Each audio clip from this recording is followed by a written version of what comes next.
I'm sitting here, and I just close my eyes. We not finna do that.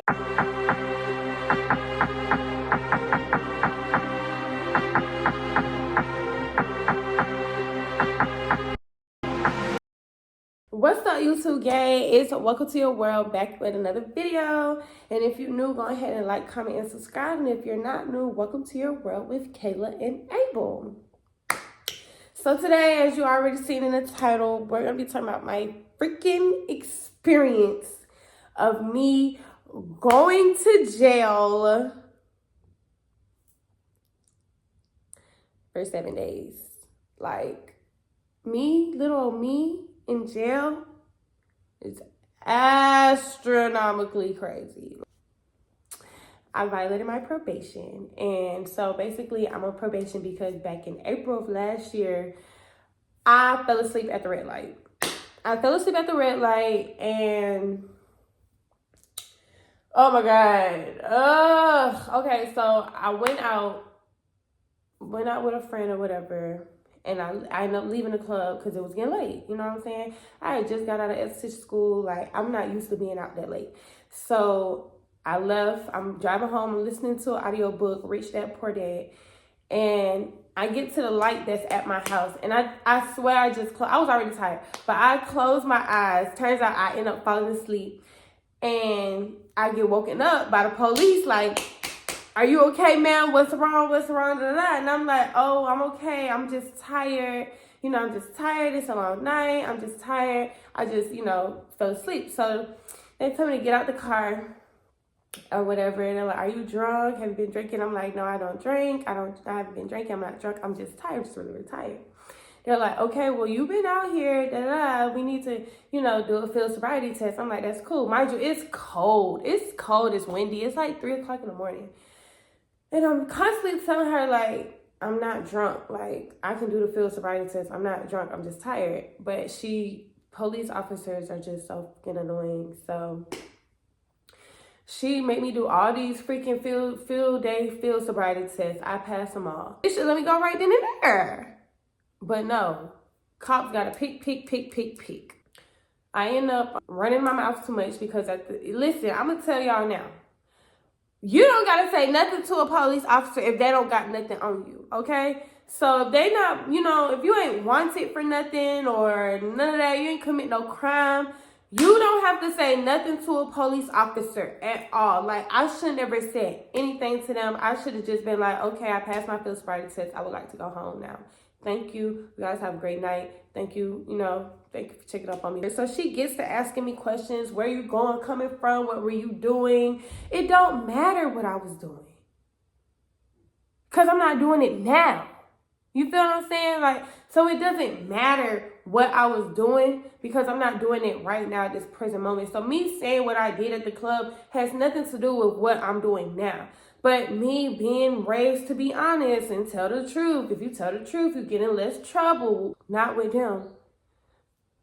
What's the saying? I don't know.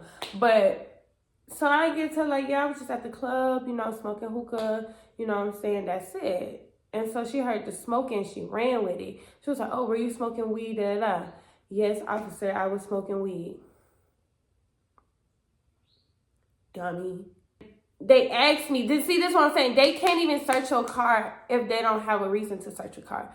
So they asked me, "Can we search your car? Do you have anything?" "Yes, I have weed in there." As soon as they did that, they locked me up. Towed my car and everything. At this point, I'm just crying because I just want to go home. Like, I literally had just got a retwist that day too. So I'm like, bro, like, this is just like out of all the unfortunate events. Me, like, why does it have to happen to me? Like, I'm just trying to go home and y'all really ODing right now. Like, if it was anywhere else, I really feel like if it was anywhere freaking else, them folks would have been like, "You know what, ma'am, go ahead and go home. You passed your field sobriety test. Just, next time drink Gatorade, drink some coffee, chew some gum, whatever. But go ahead and get home safe." Because literally, after that light, drive down, turn, my neighborhood was right there. Like, I could have just been home. I hate being in the back of a cop car. Like, it's just so, ugh. And you got these handcuffs behind your back. It's just annoying. And then it's the white lady was being such a a-hole.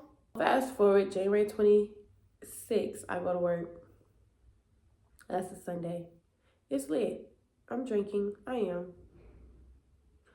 But I'm thinking, I wasn't thinking then, but I had got a grip of when they drug test me. They normally drug test me at the end of the month.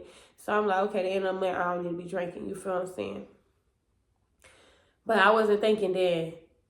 Maybe because they didn't drug test me last month. Yeah, they didn't drug test me in December at all. So I was just wild and letting loose. And I guess because it was like New Year, blah, blah, blah. So it's January 26th. I'm drinking. I was drinking. And the next morning, January 27th, she called me. She's like, hey, you're scheduled for a drug test. I'm like, okay. I'm not thinking to dilute my, drink water to flush it out my system, because alcohol don't stay in your system but 12 hours, 24 the most, depending on how much you drink. So I'm not thinking. I wasn't. I get up and I go to take the drug test because I wasn't thinking. And next month, that February, the first Monday and Tuesday of February, I was supposed to go check in for probation, but I forgot. She called me Tuesday afternoon and she's like, hey, you missed your check-in probation. Where you at? I said, oh, I'm so sorry. I'm at home. Like, is it too late to come right now? I'm so sorry. I forgot. She's like, just come back tomorrow. I'm like, okay, I'll come tomorrow.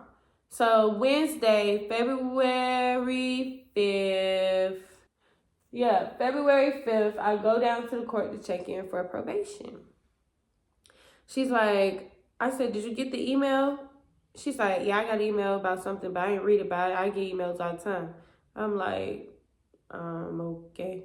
In my head, I'm like, girl, did you get that email? Because I'm trying to tell y'all, like, the freaking people messed up on the DUI class. She looking at my profile, whatever, and she's like, I'll be back. So I'm like, okay, so I'm sitting here, and I'm sitting here, and I'm sitting here, and I'm sitting here, and I'm sitting here, and I'm sitting here, and I'm sitting here. It's like 11:30 in the morning. I'm sitting here, I'm sitting here, I'm sitting here, I'm sitting here, I'm sitting here. It's like 11:50 now. I'm sitting here, I'm sitting here, I'm sitting here. An officer behind me comes from behind me and it's like, follow me, please. I'm like, okay. He says, is this all your belongings? I'm like, yeah, I got all my stuff. He's like, okay, follow me. And he takes me to the back of like the court jail. And he handcuffs me. And I'm like, I'm sorry, what's going on? Like, hold on, what's going on? What's going on? He's like, I don't really know, but they told me to come and get you because they said you violated your probation and you're being held in custody. Luckily, the judge is here today, so you may be able to talk to him to see what he has to say for you. But you know me, I don't know. I'm just here to do what I was told to do. I'm like, violated my probation. What?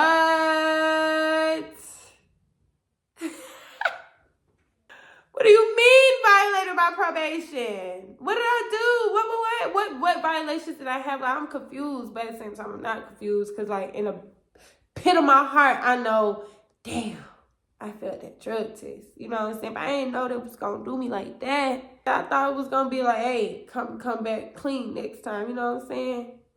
Wrong. So it went from 11:30. I looked at his clock. That shit said 2 something. I got to looking again. It said 3:50. I'm like, dang, is the judge gonna be able to talk to me? I finally go to speak to the judge. He reads off my violations in a diluted specimen. I'm like, bro, how is that a violation?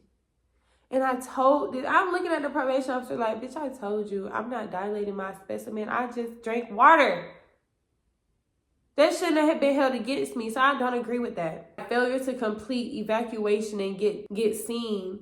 I'm like, what the fuck? Failure to complete DUI class. I said failure to complete. Bitch, I'm looking at her like, bro, it's not a failure to complete. I literally just told them to send you an email. It's not my fault. And then it was like, and sent in a drug test that didn't pass. And that man said, do you understand your violations? I said, yes, sir. He was like, with that being said, you will be held in custody until your next court date for a total of 7 days or until your next court date. Like, yo, ain't no way I'm going to jail right now. Like, ain't no way I'm going to jail right now. Like, I'm not going to jail. But I went to jail. I went to jail. And it was the worst experience ever in my life. I hate jail so much. Like, going back into the holding cell, getting out to get a phone call. But it's like, it's no point in me even calling nobody because I know I'm going to jail for 7 days. Like, I'm going to jail for 7 days. I'm in this yellow jumpsuit. They call us to get a new clean, like, take everything off. And at that time, y'all wasn't even wearing no underwear. I wasn't even wearing no underwear because I'm thinking I'm going to just jump out, go to probation, come back home. So I wasn't wearing no underwear with my one piece. So I tell the officer, the snobby officer, I don't have no underwear. Can y'all give me some underwear?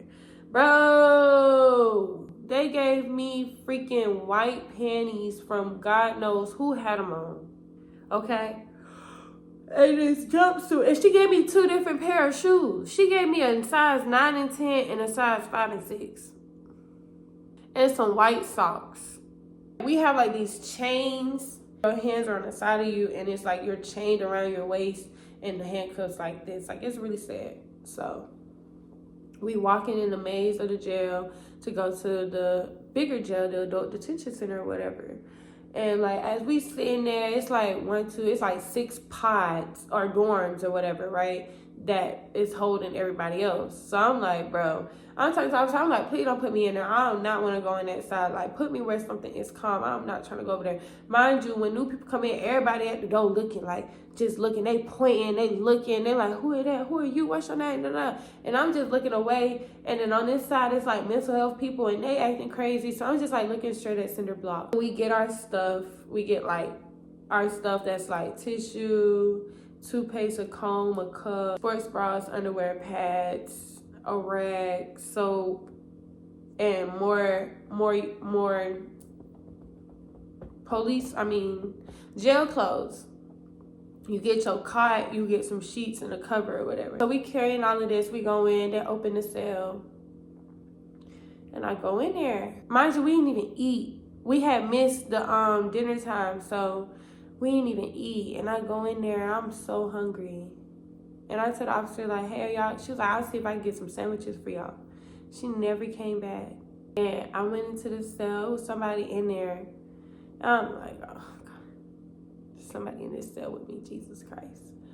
I get in there. That's just it. Like, it's no coming out of that. Like, you in a cell and it's like, that's it. Like, you ain't going home until 7 days. Like, you're not getting out, and it's so loud, and it's like the people in the tower can control the doors. So like when they close the shit, boom, like that shit is loud. It's a heavy, thick door, and the room ain't but so big. She was on the bottom bunk, so I got the top bunk, and I didn't even know how to get on the top bunk because it's not like you got a little ladder or anything. So the girl was like, "Yeah, you just use the chair," and I used the chair to, like, you know what I'm saying? She helped me a little bit, put the little sheets over the cot and stuff. And I'm like, damn.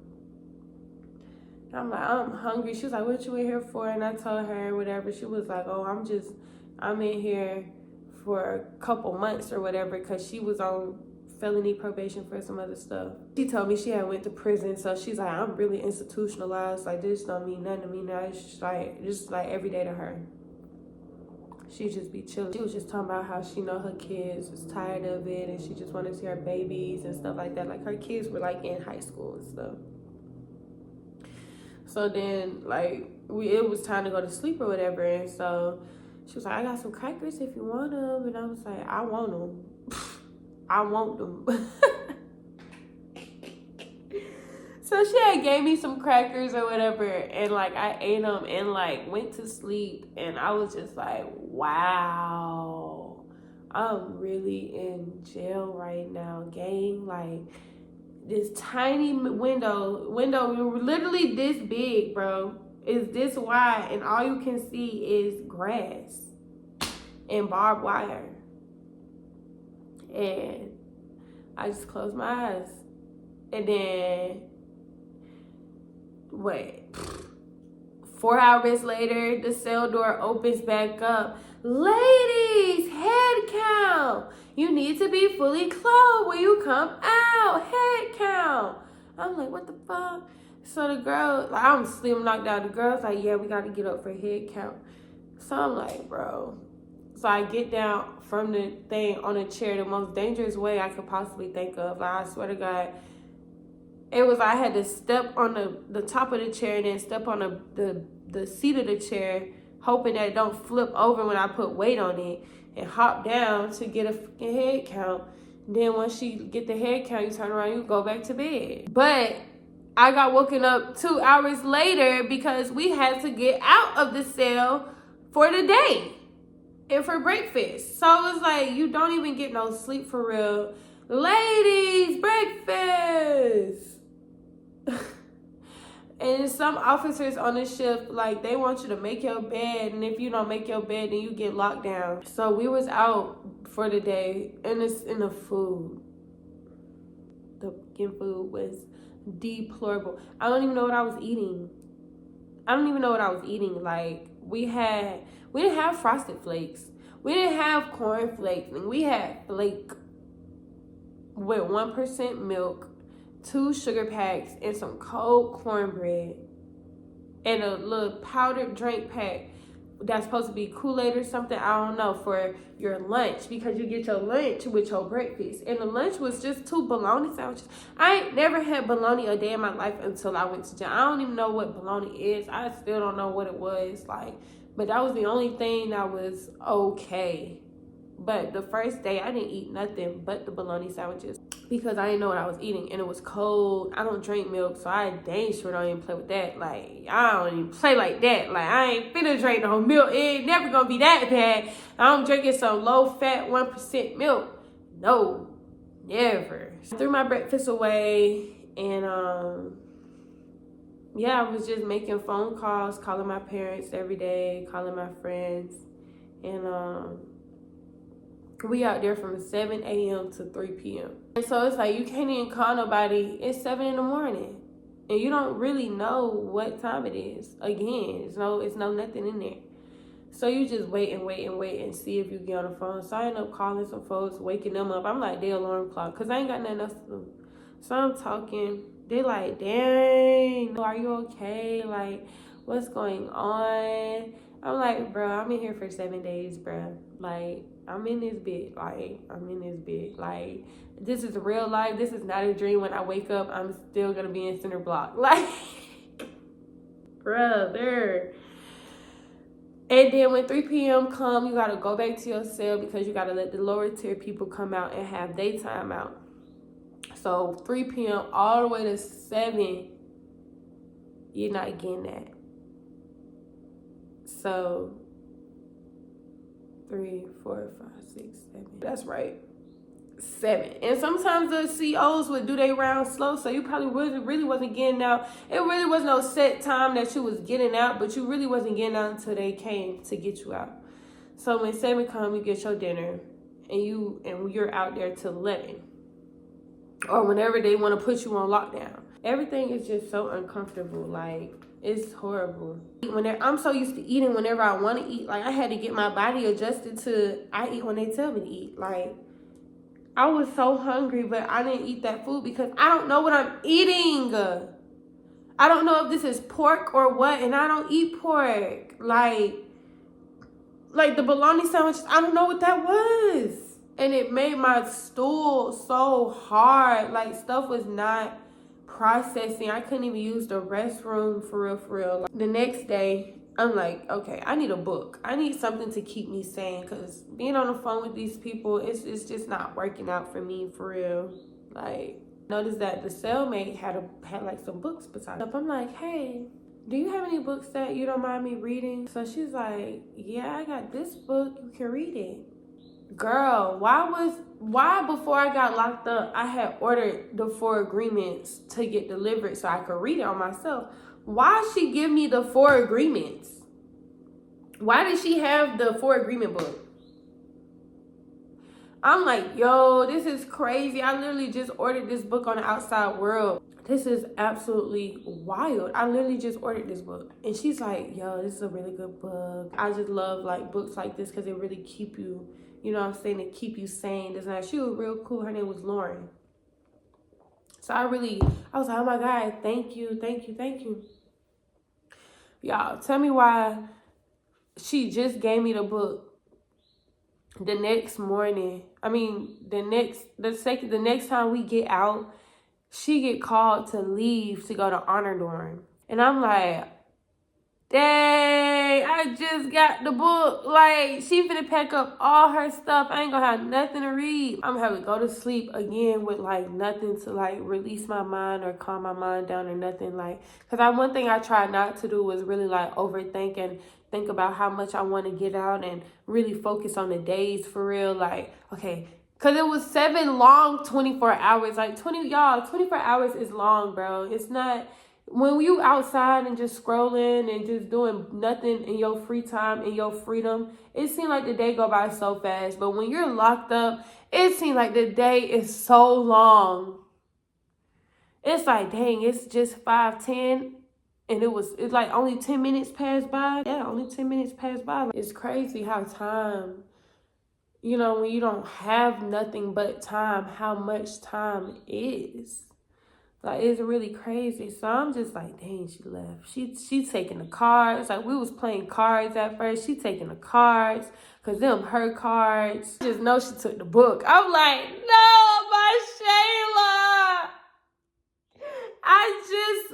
I was so eager to read that book because, again, I had ordered the book in real life to come to my house. God be working in mysterious ways. It don't matter. Just know that God works. Like, God works through people, works through energy, works through nature. God works, bro. God works.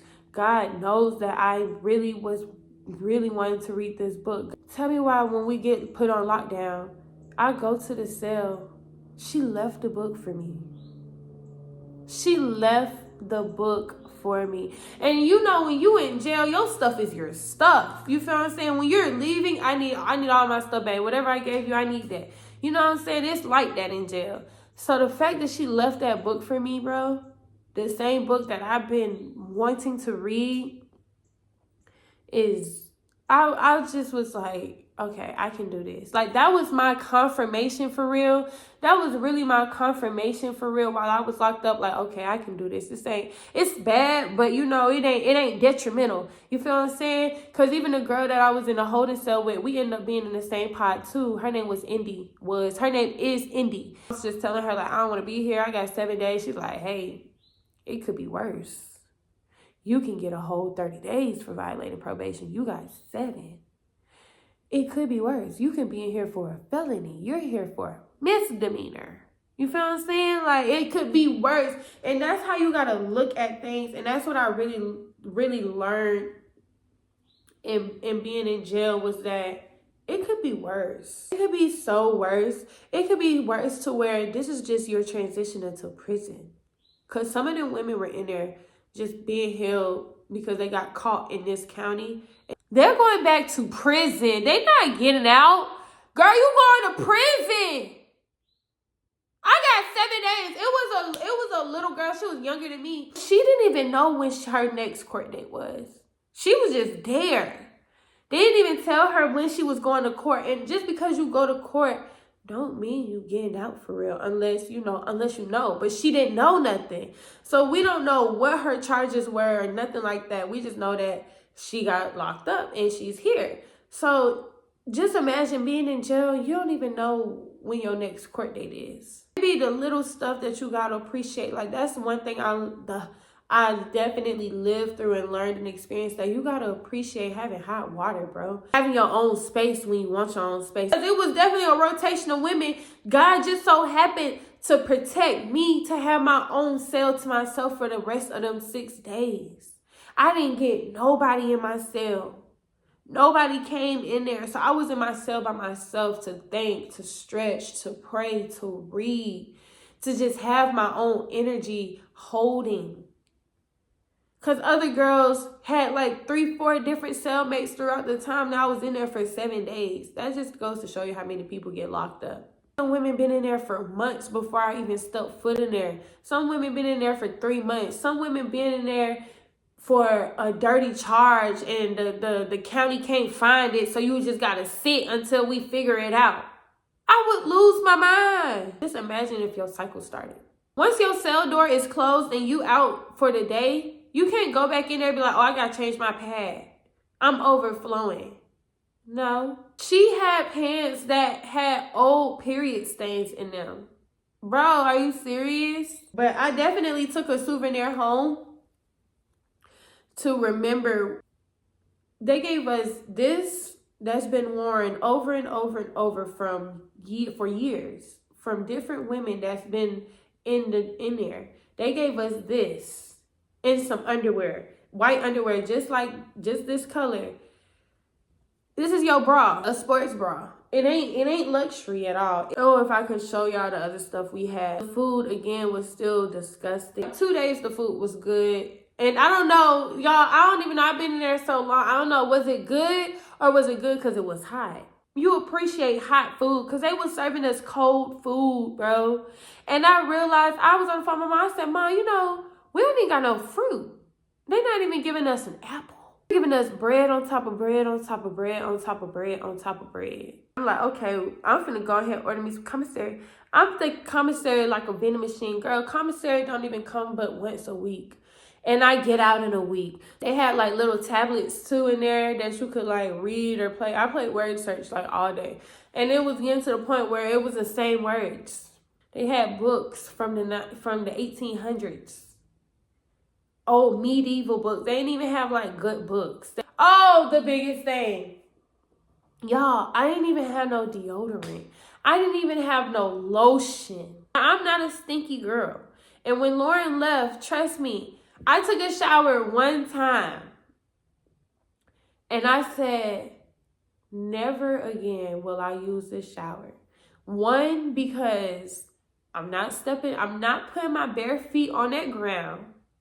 So I'm gonna keep my feet in my slides. But if them slides get wet, I'm gonna pass out. So I was standing in the shower like this, like, you had to hold, first of all, y'all, you had to hold the button for the water to turn on. So you have to hold the button just for the water to be on. So I'm standing like this so the water don't hit my feet. Because if the water hit my feet in these slides, I know I'm going to lose it because I'm not a germaphobe to the extent where it's like, oh, I need to wash my hands. I mean, you know what I'm saying? Like, I'm not OCD about it, but at the same time, I'm very conscious about it. You giving me these rundown shoes that God knows who wore and what they did in them. And if they get wet, you know water activates stuff and it's going to the soles of my feet. It's going to the soles of it. And no. So I'm standing like this, holding the cold water, trying to wet my rag, right? Trying to wet my rag with the soap on it. And it ain't that much water coming out. It's like a water fountain water. It ain't like a shower at your bathroom. Oh, it's horrible. So I get the rag wet a little bit. You know what I'm saying? As much as I can, I'm cleaning. I clean my feet, you know what I'm saying? And I quickly dry them. And I put them back in my slide. But it was just the worst experience because you just never know when you're naked in an environment where you don't know what's wrong with these people. That's one thing I didn't like about it. Like, I don't know what's wrong with these people. Like, how do I not know somebody's going to try me in the bathroom when I'm taking a shower? Like, that's why I didn't really take a shower. So when my cellmate left, like, I took showers in my cell. You still had to hold the button. I used my water from the sink and washed myself in my cell when I knew I had the privacy to. Like, I wasn't playing them games. I'm not walking back and forth. I'm not doing it with y'all because I don't even know y'all like that. You feel what I'm saying? Like, I wouldn't want nobody to experience what I went through. I'm not saying that I was being tortured or mistreated because I had my homegirl Indy with me, and me and Indy said we gonna get out on the same day. Girl, we got on the same day. We got out on the same day. When I went to court and I came back to get released, she was gone. I said, I know that's right. Because she was struggling trying to get the bail money so she could bond out. And she got out. And I love that for her. That's my sissy. And she had my initials on her. She had a KB. Of course it wasn't for me, but she had KB on her. I'm like, oh my God, that's my initials, sister. It was like a 7-day dream. It was like you had Shawty in jail because she ain't take her medicine. What? Or at least that's what she told us. Another lady, she was beautiful, transitioning into prison for computer theft. Another girl who took a charge for her man. I wouldn't do it, but kudos to you, girl. When she was on a phone call, she was arguing because the man she took the charge for, her man was messing with girls that were her ops, bro. And this lady done took a charge for you. But it's just certain things you get in there, you just don't want to get caught up on. You don't want nobody to run you over or think you sweet. Even though I am a sweet girl, but you don't want nobody to think you're sweet to try. Nah, it's never that, because we can take it to the shower if it's that serious. Luckily, things never got that serious because folks want to go home, aka me. I'm going home, I have a date. I was telling y'all, like, well, I was around. This crazy lady came in. She was so crazy. The lady, she just kept speaking to the white girl who thinking she black. And, you know, the white girl have to do the most to show her dominance. You know those type of white girls I'm talking about. So she was just being like mad mean to the black lady. And the black lady was like, at first she was like, what's your name? She was like, my name is Samantha the Black Panther, honey. I think she was like a crackhead or something. Like, the way she was just talking was just, she was just narkhead. Like, I don't know. But then the white girl was like, what are you in here for? Like, what did you do? They asked me what I did. I was like, VOP. They was like, oh, you getting out? I was like, yeah. I was like, oh. They didn't really have nothing else to say to me. But the lady was like, you ever seen Who Cloned Tyrone, that old homeless man that sit outside the gas station be talking in like riddles? She was talking in riddles, bro. She was like, I'll tell you when 2 more people drop in and drop out. Meaning when 2 more people come in and come out. Like, she was like, when the heads drop, the more heads drop, the more I'll tell. Until then, I'm keeping my tail closed. I'm like, bruh, get this lady out of here. Then she tried me, and I'm like, okay, we not finna do that.